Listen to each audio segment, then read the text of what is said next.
आपण जेव्हा कुठल्याही प्रकारचा व्हिडिओ शूट करतो तर तो करणं याच्यामागे खूप तयारी असते. अगदी सहजरित्या तो व्हिडिओ कधीच तयार होत नाही. हां, एखाद्या दिवशी होऊ शकतो, पण दररोजच होईल असं काही नाही. कारण आपण 1-2 दिवसाचा जरी गॅप घेतला तरीसुद्धा जे आपण कॅमेरा नसताना इतकं सहजरित्या बोलू शकतो किंवा स्पष्ट बोलतो, काय होतं काय माहिती, कॅमेरा लावला की अगदी बोबडे बोल येऊन जातात. कधी कधी काहीतरी वेगळंच आपण बोलून जातो, आपलं चुकतं आणि मग प्रश्न पडतो की एवढा आत्मविश्वास जो काही आपला इतर वेळा असतो तो व्हिडिओ बनवताना कुठे जातो.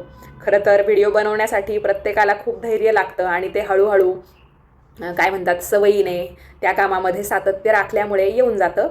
आणि याच्यासाठी प्रयत्न करत राहणं किंवा आपण करत असलेल्या कामामध्ये नेहमी सातत्य ठेवणं हे खूप महत्त्वाचं ठरतं.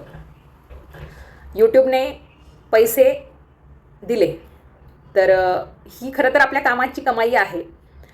पण यूट्यूबमुळे किंवा या समाज माध्यमांवर आपण जेही चांगल्या प्रकारचं काम करतो, व्हिडिओ बनवतो, त्याच्यातून एक गोष्ट नक्कीच आपल्याला शिकायला मिळते की दररोज आपण आपल्यामध्ये काहीतरी प्रगती करतो.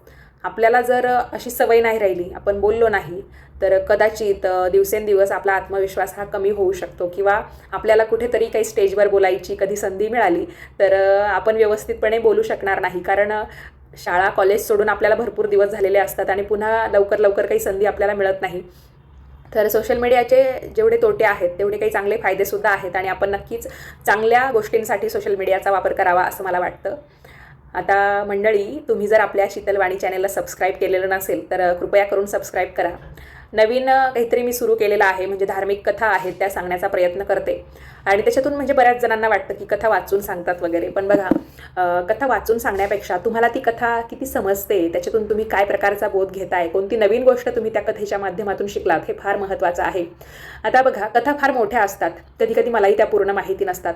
चला, व्हिडिओच्या माध्यमातून म्हणजे व्हिडिओ करण्यामुळे मला सुद्धा त्या कथा स्वतःलाही माहिती होत आहे आणि मी तुमच्यासमोर सुद्धा त्या मांडते. आणि अगदीच मी बिन पाहता सांगायला गेले तर कदाचित काहींना ते पाठांतर वाटू शकतं किंवा काही गोष्टी माझ्याकडून चुकल्या तर कथा ही कथेसारखीच आणि जशी आहे तशीच तुमच्यापर्यंत गेली पाहिजे, हा माझा प्रयत्न आहे. म्हणून मी कथा तुम्हाला वाचून किंवा काही कॅमेऱ्याकडे बघून सांगण्याचा प्रयत्न करते. तर आजचा हा छोटासा व्हिडिओ तुम्हाला कसा वाटला कमेंट करून नक्की कळवा. आवडला असेल तर व्हिडिओला नेहमीप्रमाणे लाईक करा, जास्तीत जास्त लोकांना पाठवा. आणि नवनवीन माहितीचे व्हिडिओ पाहण्यासाठी, पुराण कथा ऐकण्यासाठी तुम्ही आपल्या शीतलवाणी या चॅनेलला अवश्य सबस्क्राईब करा. धन्यवाद.